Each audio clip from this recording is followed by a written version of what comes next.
começar a aproveitar que estamos eu e você.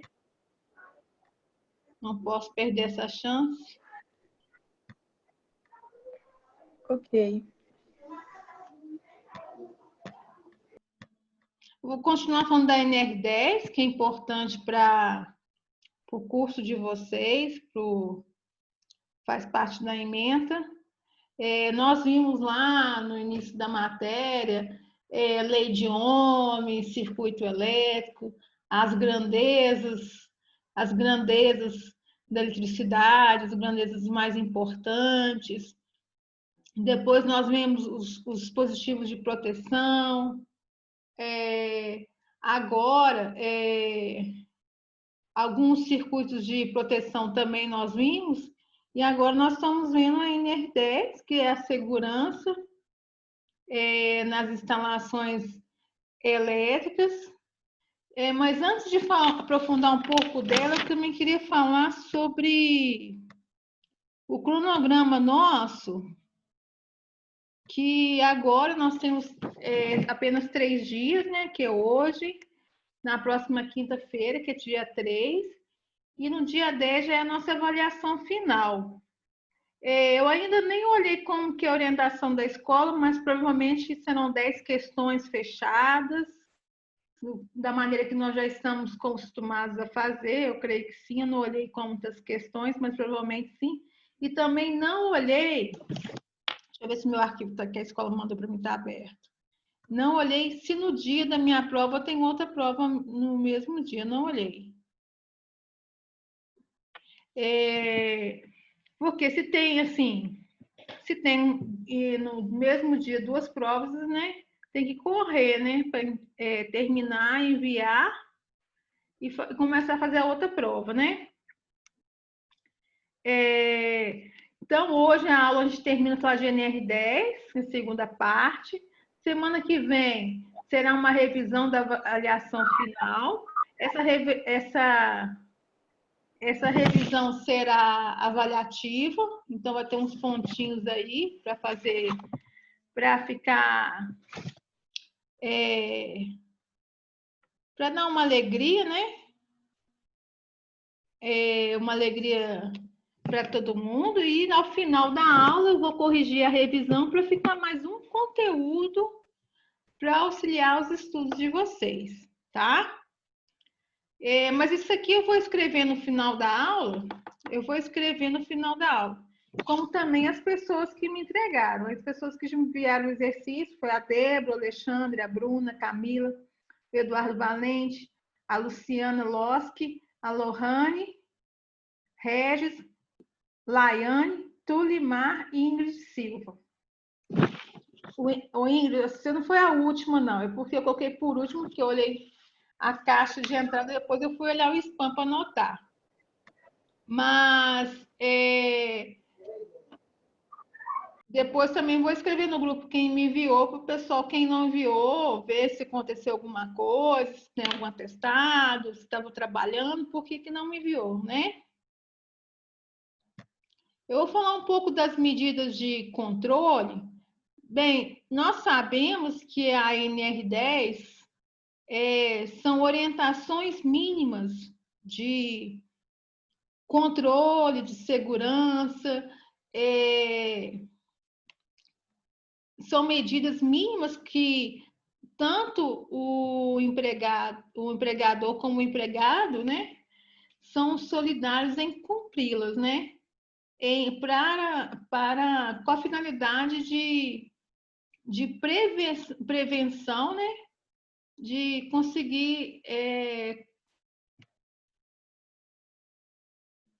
diminuir ou então um pouco diminuir ou acabar com todos os riscos e garantir a saúde e a integridade física do trabalhador. O objetivo da NR10 é garantir a segurança e a saúde no trabalho nas instalações elétricas.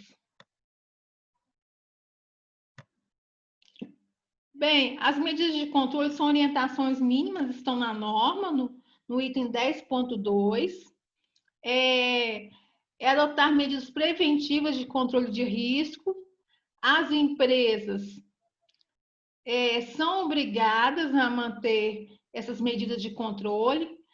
Em todas as intervenções em instalações elétricas, devem ser adotadas medidas preventivas de controle do risco elétrico e de outros riscos que podem acontecer, outros riscos adicionais, mediante a técnicas de análise de risco. Então, tem o risco elétrico, mas pode ocorrer riscos adicionais. Então, as empresas são obrigadas a fazer uma análise preventiva desses riscos. Essa análise ela é realizada antes da execução da atividade, da tarefa. Ela tem que ser, ela é antes, é preliminar à tarefa. E o colaborador, o trabalhador, ele tem que estar ciente dos riscos que ele está correndo ao executar aquela tarefa ou aquela atividade, para ele também se prevenir e também cuidar da sua saúde e integridade física. E se ele quiser, ele tem também o direito de recusa na realização do trabalho. Então, as empresas são obrigadas a manter esquemas unifilares. Unifilares são circuitos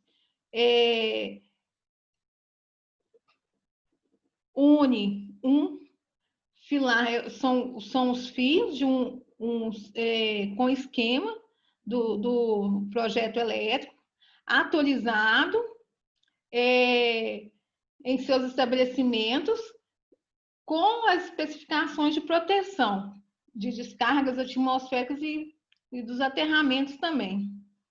Uma outra medida de controle que a NR10 também orienta, né, que é uma orientação. Se a empresa vai colocar em prática, ela é fiscalizada pelo órgão competente. Então, são medidas mínimas, o que fizer a mais é bem-vindo para garantir a saúde e integridade física do trabalhador. Para circuitos elétricos com uma potência acima de 75 quilowatts ou 75 mil watts, a obrigatoriedade de um prontuário das instalações elétricas, onde tem todas as informações do circuito elétrico, as informações dos trabalhadores que estão aptos e autorizados, habilitados, a questão da capacitação desses profissionais também estão descritos nesse prontuário. A entrega dos EPIs aos trabalhadores, junto com documentos que comprovam que o trabalhador recebeu, mas também o número do certificado dos equipamentos de proteção, também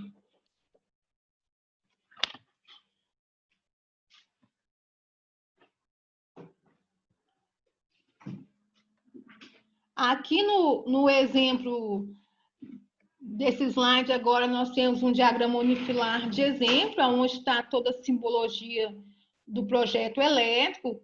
Essa simbologia vem no rodapé da planta, que pode ser os transformadores, os equipamentos, a disposição de carga. Esse esquema ele tem que estar atualizado. E caso haja alguma intervenção, alguma mudança, ele deve ser atualizado, estar disponível nesse prontuário de instalação elétrica. Se um órgão do Ministério do Trabalho for fiscalizar a empresa, ela tem que mostrar no prontuário o diagrama unifilar das instalações elétricas, se ela tiver uma carga acima de 75 kW. Então, a norma também pede que dentro desse prontuário esteja todos os procedimentos de prevenção, as análises de risco que que tem naquele ambiente de trabalho.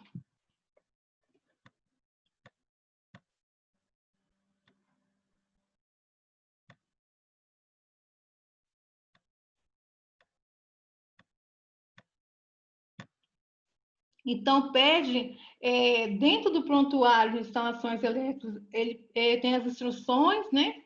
As instruções, os procedimentos de controle e prevenção dos riscos relacionado ao NR10.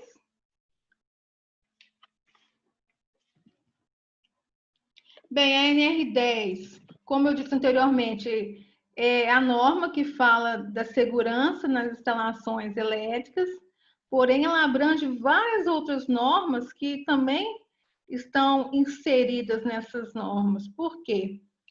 No prontuário de instalações elétricas tem toda a documentação da carga, demanda de carga, tem a documentação dos trabalhadores quanto à capacitação, os treinamentos que são realizados, da entrega dos documentos que comprovam que foram entregues os EPIs,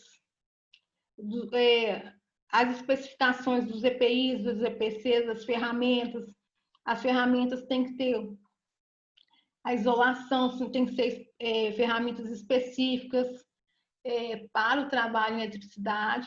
Então, toda essa documentação tem que estar dentro do prontuário. E a NR10, ela abrange outras normas, por quê? Por exemplo, a NR3, por exemplo, ela fala do embargo e da interdição.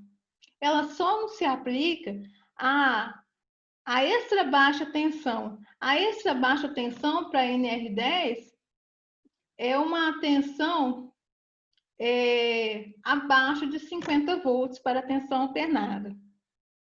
Já também está inserido dentro desse prontuário algumas intervenções da SESMIT, que é a NR4. A NR4 a SESMIT que faz todo o treinamento, orientação do trabalhador, avalia o risco através de laudos, ela elabora o PPRA, que é o Programa de Prevenção de Riscos Ambientais. Tudo é a NR4 que orienta o trabalhador. A equipe que compõe a NR4, que está o técnico de segurança do trabalho, o engenheiro de segurança do trabalho, faz parte do SESMIT, né?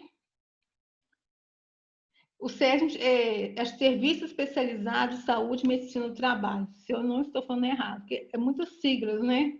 Então, está o técnico de segurança do trabalho, o engenheiro de segurança do trabalho, o médico, o enfermeiro do trabalho, todos fazem parte da equipe do SESMIT, né?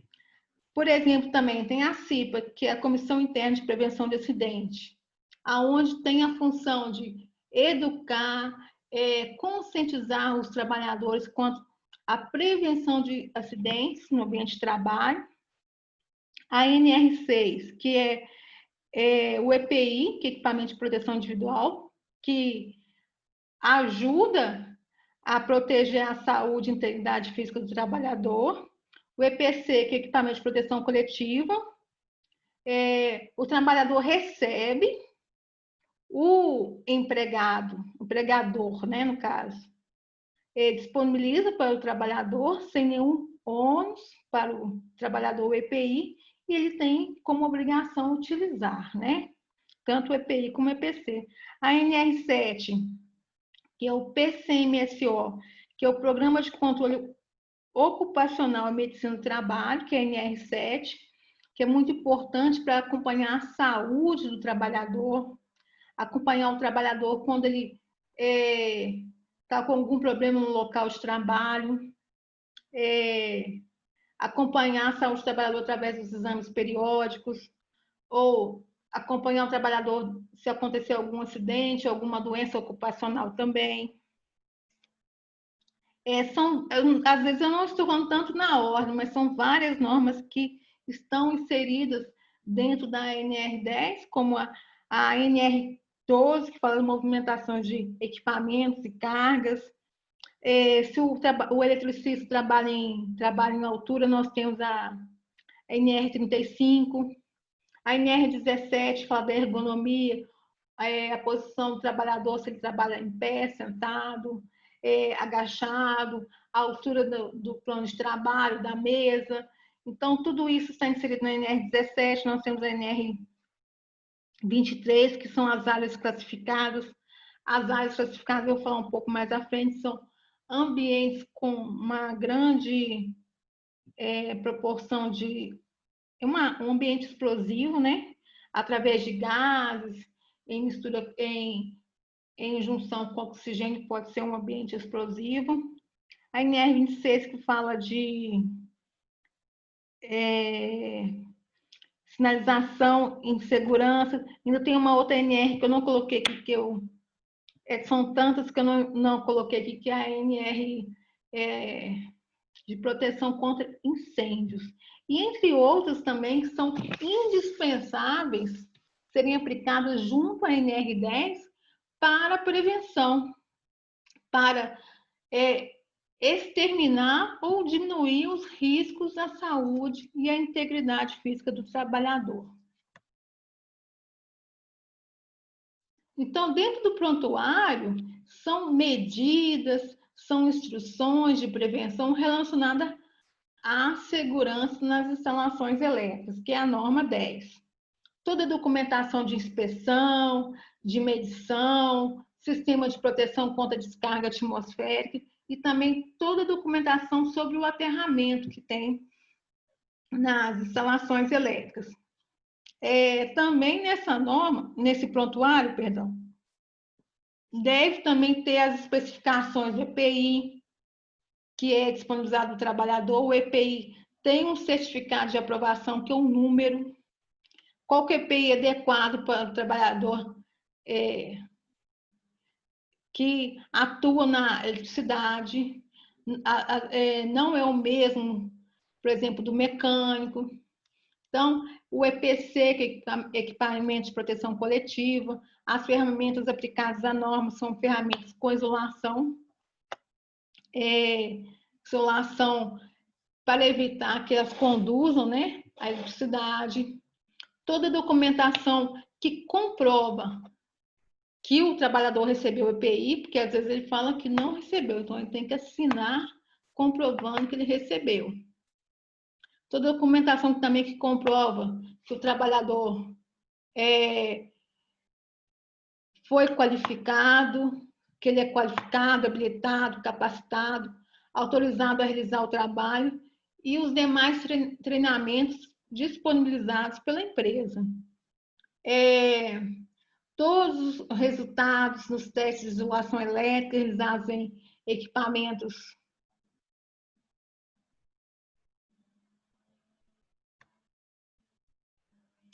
todos os resultados de isolação elétrica usados nos testes realizados da isolação elétrica, em relação aos equipamentos elétricos em áreas classificadas.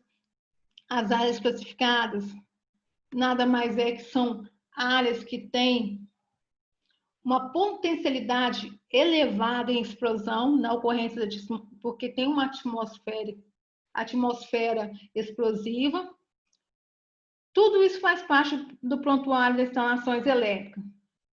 E um relatório técnico das inspeções de tudo que eu falei. Então, tem que ter um relatório técnico atualizado, com o cronograma de inspeção, contemplando todos os itens que eu disse anteriormente, que é as medidas de controle e prevenção da NR10, a documentação do sistema de descarga atmosférica e aterramento, a especificação de EPI, EPC e ferramentas, documentação dos cursos realizados e treinamento pelos trabalhadores, os resultados dos testes de isolação elétrica e a relação dos equipamentos em áreas classificadas. Tudo isso tem que estar dentro do prontuário e tem ainda ter um relatório atualizado que ocorreu as inspeções de todos os itens. Dentro do prontuário das instalações elétricas, As empresas atuantes no sistema elétrico de potência, por exemplo, sistema elétrico de potência, que é CEP, popularmente chamado como CEP, é onde temos a geração, a transmissão e a distribuição de energia elétrica, deverá, dentro do prontuário das empresas que atuam na área da CEP, deve abranger procedimentos para emergência e certificações de equipamentos de proteção coletiva e individual.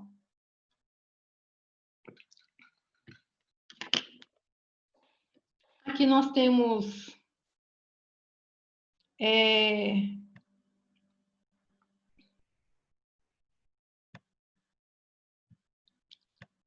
um exemplo de alguns equipamentos dentro do sistema elétrico de potência, a classificação dos equipamentos, um pouco da relação desses equipamentos dentro dessa área de sistema elétrico de potência. Que aí a classificação por categorias, né? Todos os equipamentos são discriminados por categorias. As ferramentas, igual eu disse anteriormente no prontuário, elas têm que ter um isolamento especial para evitar que elas conduzam a corrente elétrica. As ferramentas e os equipamentos de medição têm que estar devidamente adequados para a utilização nas instalações elétricas.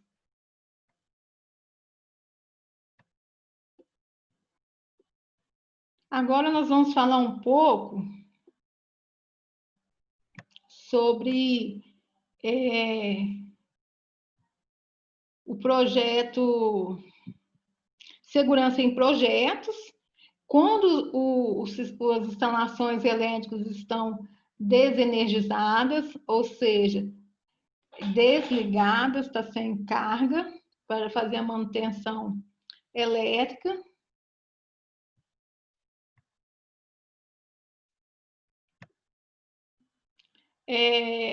Então, as etapas a serem seguidas na manutenção do projeto das instalações desenergizadas, primeira etapa, mais importante, é desligar essa instalação elétrica.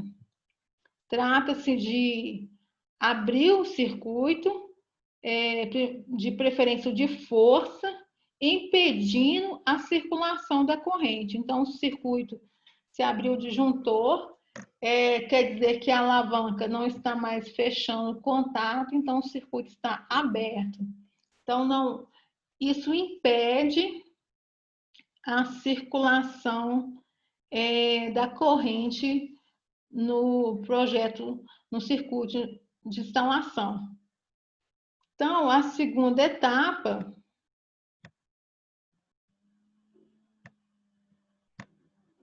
é o bloqueio. O bloqueio ocorreu a desenergização, ocorreu a etapa de desligar o circuito está aberto, a chave está aberta, impedindo a circulação da corrente. A etapa de bloquear trata de impedir que novamente esse circuito seja energizado, evitando um acidente na manutenção desse circuito. Para a manutenção desse circuito elétrico, o ideal é que ele esteja desenergizado, ou seja, desligado. Então, através de cadeado ou de travas, conforme a figura aqui à direita, o cantinho do slide, esse cadeado aqui impede que outra pessoa feche o contato ou feche a alavanca, reenergizando o circuito. Então, o bloquear é impedir que outra pessoa energize esse circuito.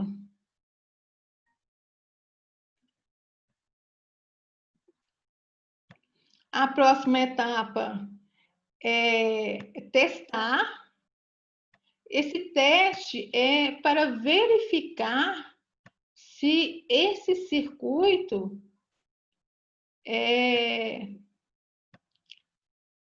após desligado e bloqueado, quer confirmar, né, o teste, quer confirmar a ausência de tensão,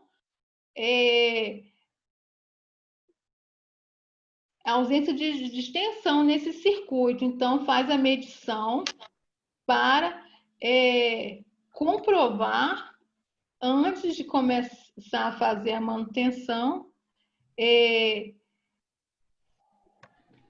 se há realmente, se não tem, né, a tensão nesse dispositivo, nesse equipamento, nesse circuito elétrico. Já a próxima etapa desligou, bloqueou, testou. Agora a próxima etapa é fazer um aterramento temporário.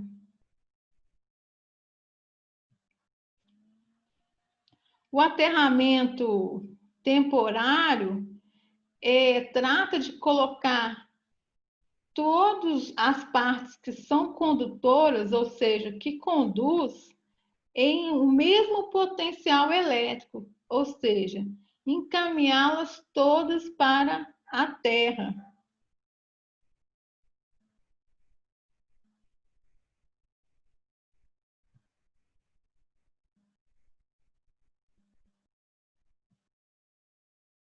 Eu tenho um desenho aqui que eu tenho esse aterramento para mostrar aqui. Deixa eu ver se eu consigo copiar ele aqui. Só o desenho aqui para ficar mais claro, mais ilustrativo. Aterramento é um pouco disso, que vai pegar. A gente consegue ver aqui na rede de alta tensão, o pessoal da manutenção pegou essas 3 fases aqui na parte superior, esses condutores da parte superior é de alta tensão e colocaram todos no mesmo potencial aqui do transformador. Utiliza essas varetas, essas varas de manobra para colocar as partes que conduzem, né, aqui as fases no mesmo potencial de forma temporária. E aí eles realizam a manutenção e depois, ao terminar a manutenção, retira esse aterramento temporário.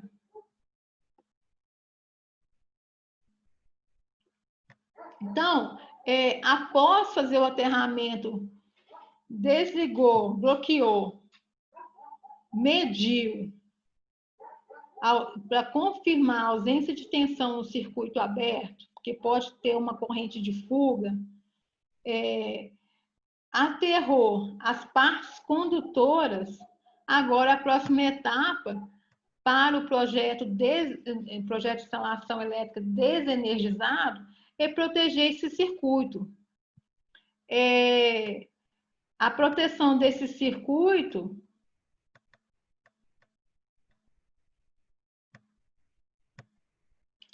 é colocar as barreiras, algum EPC que impede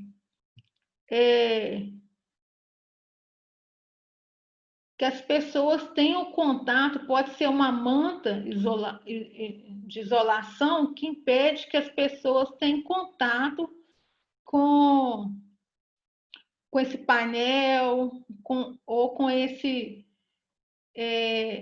equipamento que está desenergizado em manutenção. A outra etapa, que é também, depois de proteger, é sinalizar, é colocar identificação, informar o responsável, a data, a hora, a justificativa da manutenção, o tempo que vai gastar tal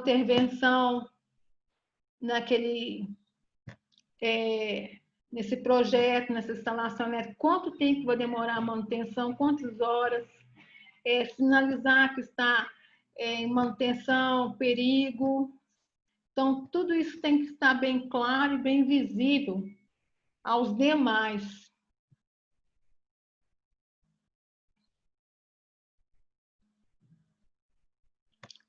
Então, eu fiz um esquema aqui, um esquema de todas as etapas dessa manutenção no sistema elétrico desligado, desenergizado. Então, a primeira etapa e a mais importante é desligar os circuitos no painel de comando, no quadro de distribuição, de carga, é desenergizar, é desligar a chave.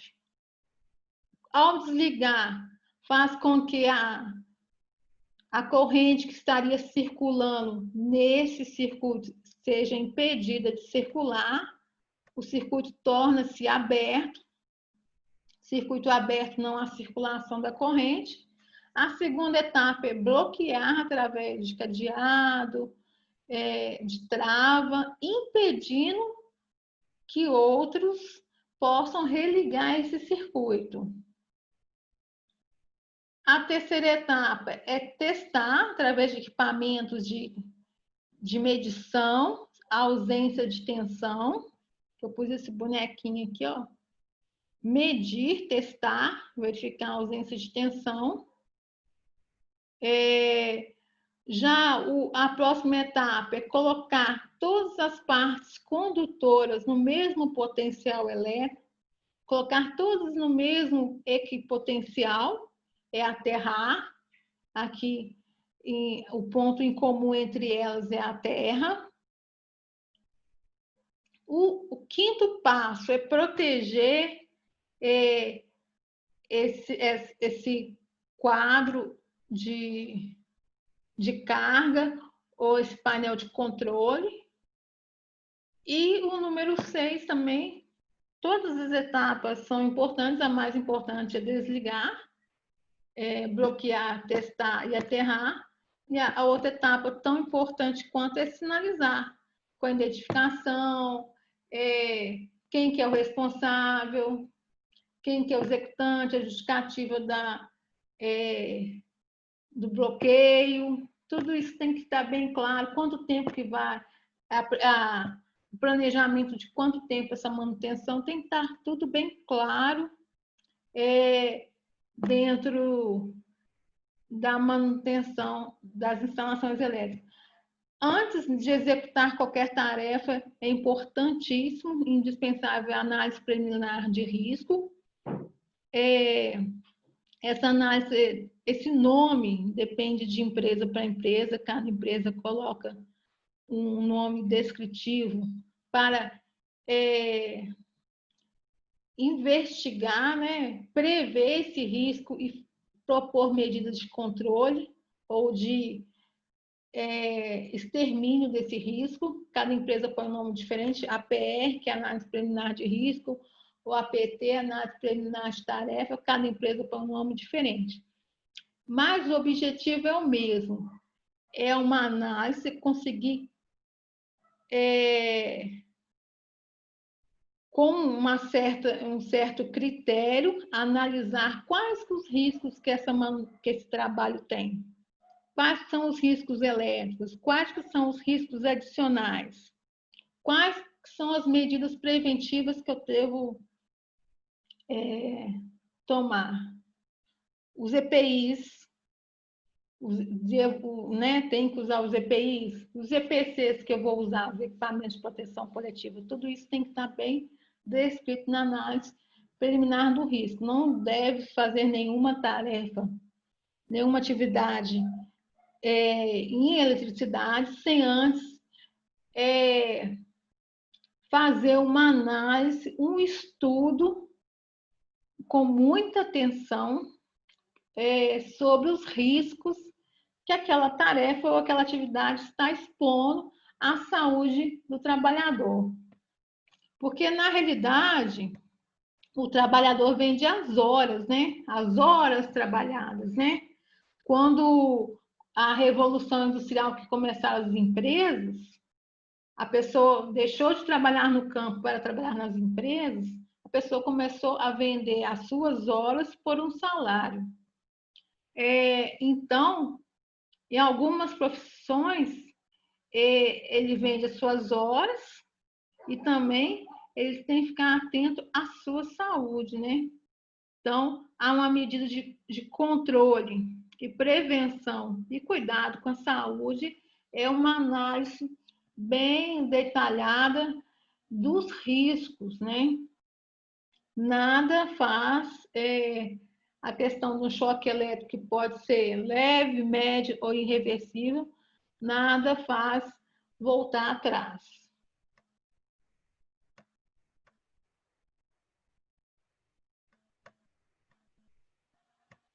Bem, a prioridade é a manutenção no circuito desenergizado, mas quando não tem jeito, tem que fazer a manutenção em projetos energizados.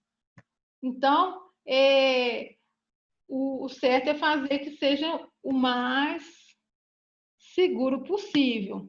Claro que o trabalhador, para poder fazer a manutenção nas linhas vivas, né, que são chamadas as partes condutoras energizadas, ele tem que ter um treinamento específico, não pode ter problema de pressão alta, porque eu trabalho em altura, então as pessoas...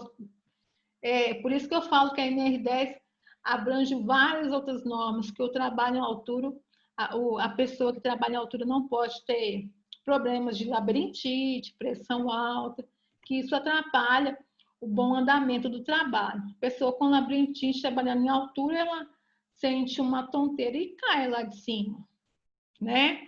Então, e também não pode ter medo, né? Então, algumas partes vivas, quem trabalha na manutenção das torres de transmissão, por exemplo, não pode ter medo de altura, né?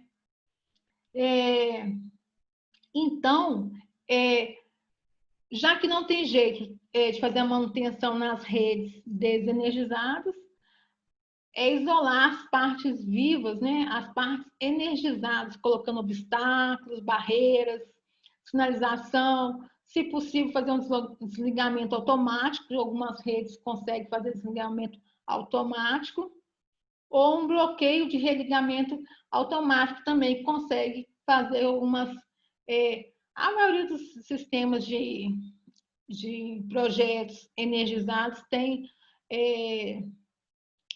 já está totalmente inserido na automação e consegue fazer o desligamento, o religamento automático e também o bloqueio.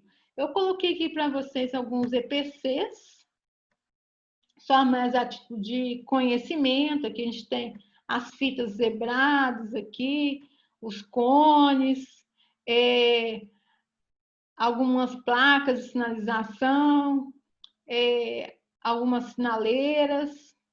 Então, aqui também nós conseguimos ver aqui também as barreiras de invólucros, que impede o acesso, colocar a mão em partes condutoras, né? Felizmente, a gente tem muito essa necessidade de olhar colocando a mão, ou até mesmo encostar o corpo da gente numa parte condutora. Então, nosso corpo passa a conduzir também. Então, a sinalização e o impedimento de acesso também faz com que, no caso aqui, não tenha risco nenhum trabalhar próximo a esse painel aqui, porque ele está totalmente isolado, impedindo que tenha acesso. Colocar obstáculos, anteparos que impedem o acesso. Mas o grande diferencial claro, os EPCs ajudam, o equipamento de proteção coletiva ajuda, mas a conscientização o treinamento, ensinar o quanto conhecimento ajuda as pessoas a enxergar o risco e não fazer não ter nenhuma reação impensada. Ou então, a pessoa não foi intencionalmente, mas se ela conhecesse o risco, ela não ia se colocar em risco. Porque alguns acidentes, algumas situações, a pessoa conhece o risco, sabe do perigo que é, mas mesmo assim desafia o perigo. Ela se coloca em risco e também outras pessoas por questões próprias, né? Agora, quando a pessoa desconhece o risco, não sabe o risco que está correndo, foi involuntário, não foi, né, popularmente falar por querer, né? Não foi intencional. Então, o trabalho na linha energizada, na linha viva, a manutenção da rede elétrica, das torres de alta tensão, aqui os pés do trabalhador estão no ar, né? Aqui está tem uma outra figura aqui, ó, que está o cinto de segurança e o potencial elétrico dos trabalhadores é o ar. Então, ele é um circuito aberto, a mão está na parte condutora, que é o fio, e os pés que vão fechar o circuito estão no ar, então o circuito está aberto, a corrente não circula pelo corpo dele. É um método também de manutenção, até tirei a foto daqui, à distância, onde ele colocou a parte de alta tensão em aterramento temporário e com a vara, né, esse aqui é um EPC, a vara de manobra partidas, né? Ele está fazendo a manutenção devida aqui na rede elétrica. A gente olhando, andando nas ruas, a gente consegue ver que ele consegue, com esse dispositivo, fazer muitas coisas na rede elétrica, como a troca de fusíveis, que fica aqui na parte superior, o aterramento temporário.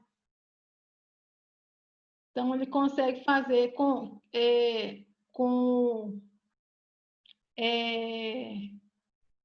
a vara de manobra.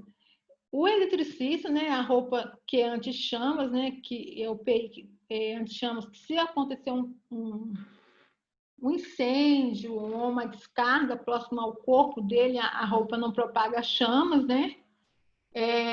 Impede que ele queime o corpo.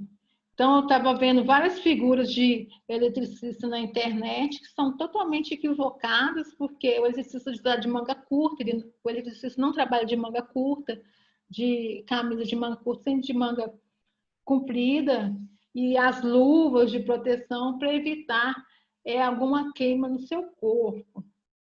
E também algumas imagens equivocadas, sem capacete, sem óculos. Hoje, né? Hoje ainda tem a máscara, né?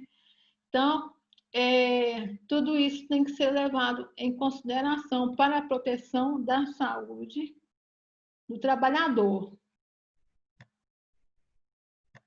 Aqui uma parte de isolação da parte viva, parte energizada com essas mantas aqui, essas mantas de material que suporta a alta temperatura, porque a corrente passa no condutor alta corrente. Então, quanto mais alta a corrente dá o efeito Joule, então isola, que a pessoa está com as mãos na parte de manutenção e as outras ficam isolados, impedindo que eles tenham acesso e fechar um curto-circuito.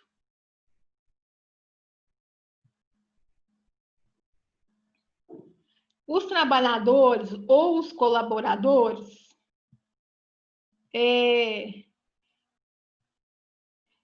eles têm um sistema de identificação, onde eles, para serem autorizados a prestar o trabalho, sua atividade. Então, esse sistema de identificação é o número de registro do empregado. Então, para trabalhar em eletricidade, manutenção elétrica de equipamentos desligados ou desenergizados e energizados, eles precisam de um curso básico que é chamado NR10. O NR10 é um curso básico de 40 horas, que a cada 2 anos ele deve ser reciclado ou renovado. Qual o caimento? O que eles devem aprender nesse curso? Está tudo especificado no anexo da norma. Quem que tem que oferecer para o trabalhador? O contratante. Trabalhar com eletricidade tem que ter o curso de NR10. Não pode. Se o Ministério do Trabalho passa na empresa e faz uma verificação e vê que o trabalhador é eletricista e não tem um curso, a empresa é multada. As questões sobre definição de o que é habilitação, qualificação, capacitação e autorização diante da norma, no ponto de vista da norma. O qualificado é aquele que fez um curso específico na área da elétrica, reconhecido pelo sistema oficial de ensino, ou seja, uma escola. O profissional legalmente habilitado é que tem um curso específico na área da elétrica e com registro no conselho, no caso, no conselho da classe, que é o conselho regional, que no caso é o CREA. Os profissionais legalmente habilitados, que têm esse registro no conselho, são profissionais que são formados no curso técnico ou no curso superior. Só para ficar um pouco mais claro isso. Já o profissional capacitado, que está no 10.83 da norma, é aquele que recebe uma capacitação sob orientação de um profissional habilitado. O profissional habilitado, nós vimos que quem tem um curso específico com registro no conselho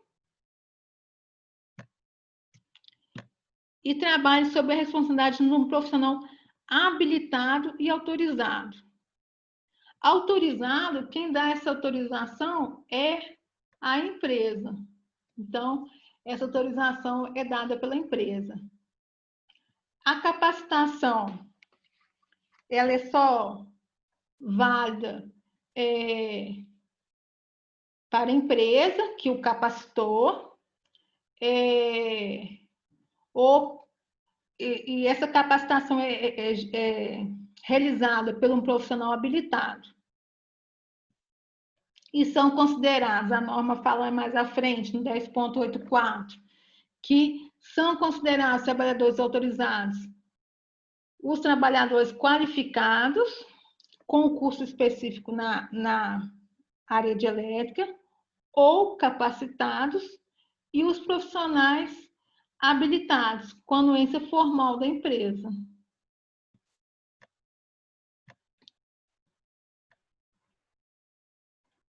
Então, eu fiz um esquema, assim, um resumo, que o qualificado, ele tem um curso especificado numa escola, especificado em elétrica.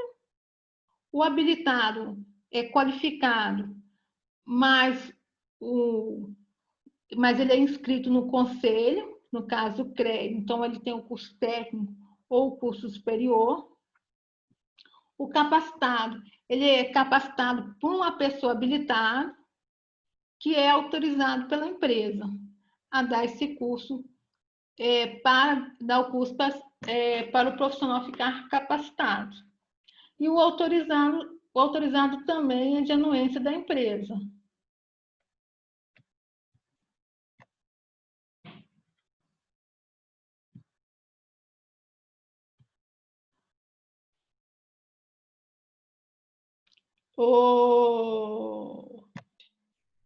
Então, voltando aqui, o curso básico é o NR10, de 40 horas, a ementa é discriminada ao final da norma.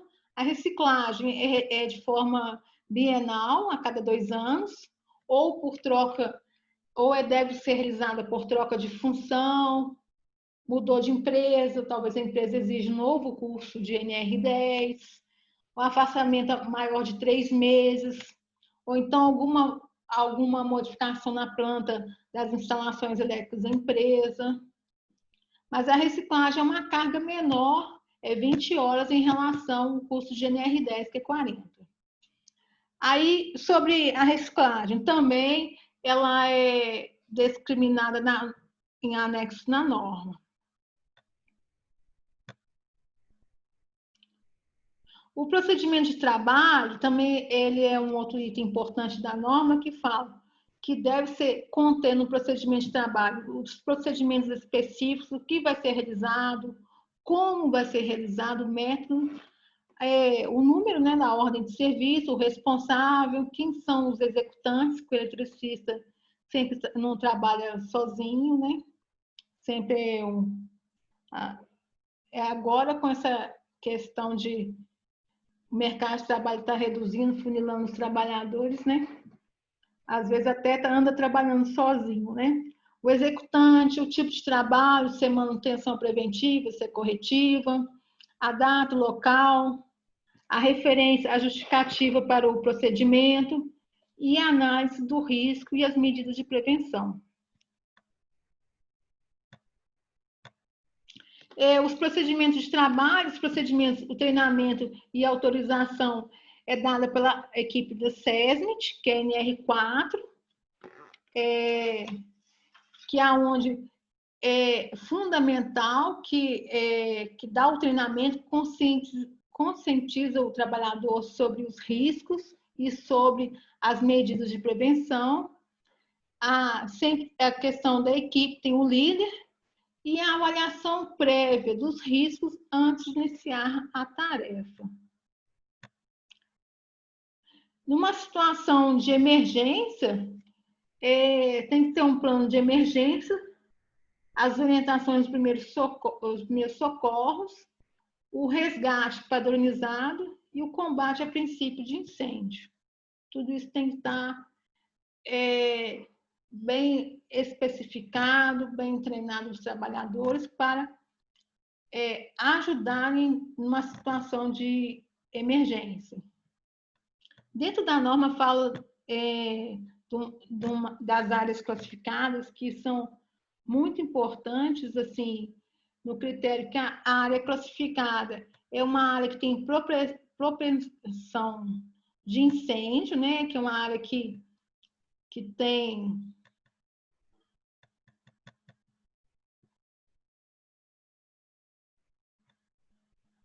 a área classificada é uma área de risco iminente, é uma atmosfera explosiva. Para trabalhar nas áreas classificadas, tem que ter um treinamento específico, equipamentos certificados, o controle da energia eletrostática, que é energia parada, tem que evitar faiscamentos, centelhas, e para trabalhar tem que ter permissão de trabalho. Aqui tem a simbologia da área classificada, até coloquei esse outro cartaz aqui, risco de formação de atmosfera explosiva, está escrito que não fume, não use chamas expostas, não provoque centelhas, e utiliza a instalação somente em equipamentos elétricos certificados com a marca EX.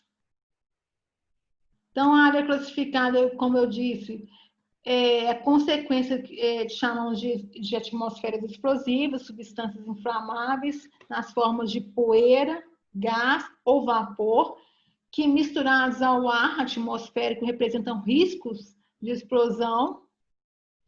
Então, a gente tem áreas, classificação de gases, e tem a norma específica, classificação de áreas com poeiras, no caso, até aquele pó do silo das plantações onde são armazenados os grãos para serem estocados para o transporte ou para a secagem, né? Essa poeira pode ocorrer uma explosão, esse pó, né? Tem as normas específicas, as áreas que armazenam combustíveis ou líquidos inflamáveis, tintas, tudo isso são áreas consideradas classificadas. Já os trabalhadores que estão atuando em áreas livres, próximas às áreas controladas, às áreas de risco, e a área de risco, eles têm que ser instruídos formalmente dos riscos, orientados, treinados formalmente dos riscos. As responsabilidades é uma via de mão dupla, né? De quem contrata e quem é contratado, eles são ambos responsáveis, ambos têm que ser responsáveis, né, por evitar, prevenir e diminuir os riscos. Os contratantes têm que informar o risco do trabalhador, têm que treinar, têm que oferecer EPI sem nenhum custo adicional, têm que oferecer PC, têm que oferecer treinamento. E os contratados têm que usar o EPI, têm que usar o EPC, têm que informar algum problema, tem que informar o superior. E também, se ele sentir que ele está correndo risco de morte, ele pode se recusar a executar a tarefa. A responsabilidade do trabalhador é zelar, cuidar do seu EPI, zelar pela sua segurança, sua saúde, uso do EPI, do EPC, cumprir os procedimentos de orientação de segurança, cumprir as normas da empresa, as normas de segurança, as normas de trabalho da empresa, e se tiver alguma situação de risco, algum problema, alguma situação que pode afetar e ocorrer algum risco, tem que informar o superior imediato. O superior é imediato mesmo. Aqui estão o eletricista com a roupa de proteção, manga comprida, as luvas, fazendo a medição no painel com o alicate amperímetro e aqui com os equipamentos de proteção individual. Vou falar agora sobre o adicional de periculosidade, que é um adicional que é um pagamento, né, por expor a sua vida ao risco. Esse adicional surgiu dentro das leis trabalhistas em 1943, algumas vezes ele foi suspenso, e em 2012 a nossa presidente Dilma Rousseff sancionou e implementou a lei que protege o trabalhador com serviço de eletricidade, dando o direito de receber o adicional de periculosidade. Então, quando o trabalhador exerce alguma atividade perigosa, que implica risco acentuado em virtude da exposição permanente. Então, a gente fica exposto permanente a, vamos ver aqui que é inflamáveis, líquidos inflamáveis, explosivos e energia elétrica. Ele fica diariamente exposto a esses agentes, ele tem direito a receber a periculosidade. Já a eletricidade, por exemplo, a lei tem muitas brechas e algumas empresas colocam que o trabalhador, para receber periculosidade, tem que ter um laudo técnico, que lá está um risco que não consegue ser diminuído, um risco grave, tem que ter um laudo que é realizado pela SESMIT, que é NR4, que é o PPRA, que é o Programa de Prevenção de Riscos Ambientais, tem que ter um laudo dentro do PPRA. falando desse risco e que o empregador, mesmo oferecendo EPI e EPC, não consegue diminuir esse risco. Porém, com essas brechas na lei, algumas empresas só dão esse direito ao trabalhador quando eles trabalham em alta tensão.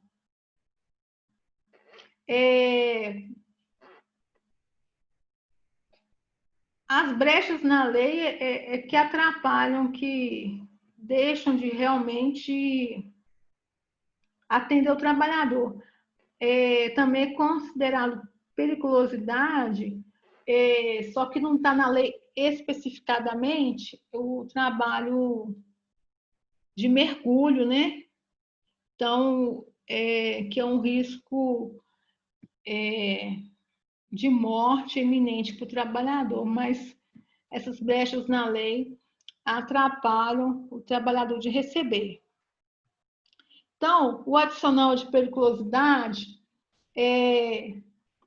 permanece habitualmente, é o hábito de estar numa área de risco, executando ou aguardando ordens em uma exposição contínua.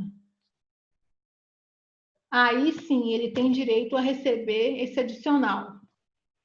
Um outro item também que fala que se for de modo intermitente e habitual em área de risco, caso em que o adicional incidirá sobre o salário do tempo que ele está exposto ao risco. Mas não tem uma porcentagem, o adicional é um valor único. Então, o trabalhador, para receber esse adicional, ele tem que estar exposto a esse risco habitualmente, de forma eventual, falando errado. Esporadicamente, não, ele não tem esse direito.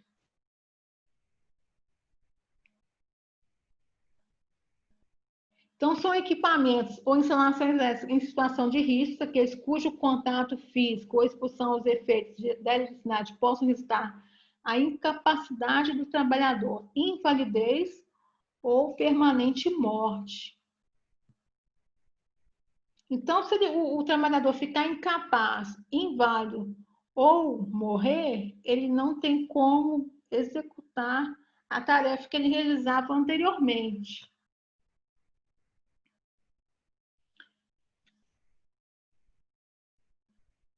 Então, aqui fala que o fornecimento pelo empregador de equipamentos de proteção a que se refere o dispositivo, artigo 166, na consolidação das leis trabalhistas, ou técnicos de proteção, eximirão a empresa do pagamento adicional, salvo quando não for eliminado o risco. Então,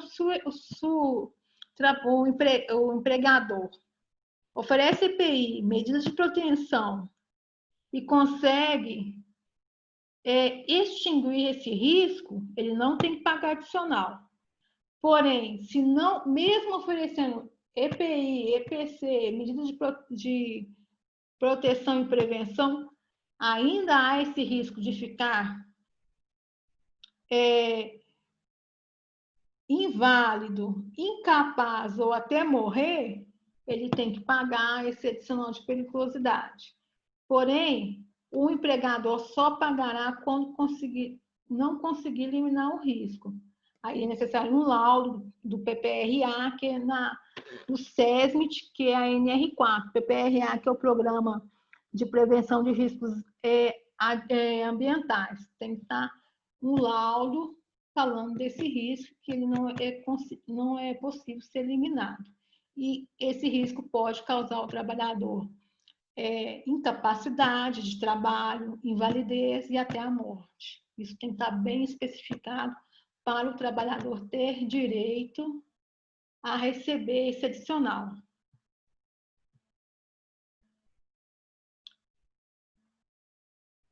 Porém, se o trabalhador receber o adicional de periculosidade, isso não desobriga o empregador a oferecer medidas de proteção. eu estou pagando para ele, ele se vira. Não, ele tem que continuar oferecendo EPI, EPC, treinamento, de forma a neutralizar esse risco ou outros riscos adicionais. Porém, o adicional de periculosidade, se ele for esse risco que não conseguia ser evitado, que pode trazer incapacidade, invalidez e morte, ele não é para sempre. Se esse risco for extinguido, não existir mais, ele vai deixar de ser pago, porque o empregador não quer pagar, né? Vamos ver por que ele não quer pagar. Então, para o empregador, se o risco deixou de existir, que é o risco de incapacidade, invalidez ou morte, deixar de existir, ele tem que ser comprovado através de uma perícia. Um perito tem que avaliar através de um laudo que esse risco não existe mais, que ele foi eliminado. Então, quem determina que o risco acabou é o perito. Claro que o empregador é interessadíssimo que esse risco, né, seja comprovado que ele não existe mais. Então, algumas empresas, usando a brecha que há na lei, só considera esse adicional para os trabalhadores quando eles trabalham em alta tensão. Então, quem vai determinar o risco é a SESMIT, por meio de um laudo, apresentando os riscos e o grau desses riscos, né? O grau e as consequências na vida do trabalhador.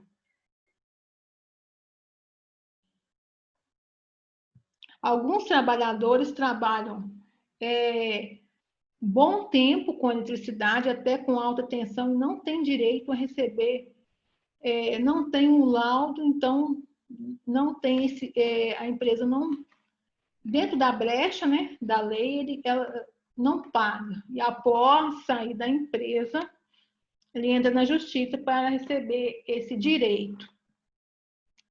O adicional é 30% do salário do trabalhador. Por exemplo, o Alexandre Bandeira recebe, vamos falar, eu vou pôr por baixo quanto você recebe, para você não ficar, falar que eu estou falando do seu salário. O Alexandre Bandeira recebe 10 mil reais. É mais, assessor, é mais. É mais? 15 mil reais. Aí tá bom. 15 mil reais. Então, vou ter que pegar uma calculadora aqui. Ele vai receber mais 30% desse salário. Então, de 15 mil reais, 10% é 1.500, né? Deixa eu ver se estou fazendo conta errado ou certo.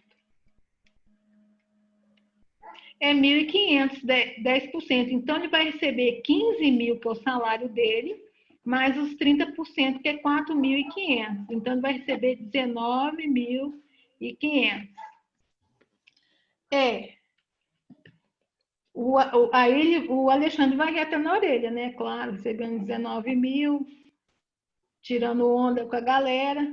Só que o trabalhador fica feliz, é claro, mas ele está vendendo a saúde dele. Por quê? O risco que ele está exposto é de incapacidade, de ficar incapaz, de ficar inválido, de até morrer. Depois que acontecer alguma coisa com o Alexandre, esse dinheiro vai valer para quê? Né? Hein, Alexandre? Para nada, professor. Então, o bom é Professor, eu sei que é da área e fora os 30%, alguns trabalhadores da área de elétrica também ganham outro adicional, não ganha? Relacionado acho que a radiação, um trem assim, sem ser de... Tem dois adicionais que o trabalhador pode receber, o de periculosidade e de insalubridade, que é a NR15, por exemplo. O profissional pode estar exposto aos dois, só que ele vai receber o de maior valor. Por quê? A insalubridade vai abranger várias coisas, que são os riscos biológicos, os riscos físicos, riscos químicos. E o quanto que você estiver exposto a esse risco, ao quanto que o grau desse risco se estiver inserido neles, vai ser o adicional. Porém, dentro das leis trabalhistas, você só pode receber um adicional, você não pode receber os dois juntos. Então, a pessoa, né, boba nem nada, já está vendendo a saúde, vai querer receber o de maior valor. Só que essas porcentagens que vocês estão vendo aí da insalubridade, que é a NR15, grau mínimo, 10%, grau médio, 20%, e grau máximo é 40%. Porém, a porcentagem é sobre o salário mínimo da região ou do estado. Aí vai depender de quanto que a pessoa ganha. Aí ela vai fazer as contas, quanto que eu ganho e a porcentagem do adicional que eu quero receber. O que compensa para ela, porque 30% do salário, se recebendo 15 mil, já é uma... vende a saúde, mas já, enquanto tem saúde, aproveita. Mas depois, receber 40% do salário mínimo de 1.045, que é o salário mínimo, se for na nossa região aqui, tem que ver, né? Eu acho que compensa a periculosidade, dependendo do salário, né? Aí também ele vai optar pelo maior valor, o que interessa mais. Entendeu, Alexandre? Entendido, professor. Porque já que vai vender a saúde mesmo,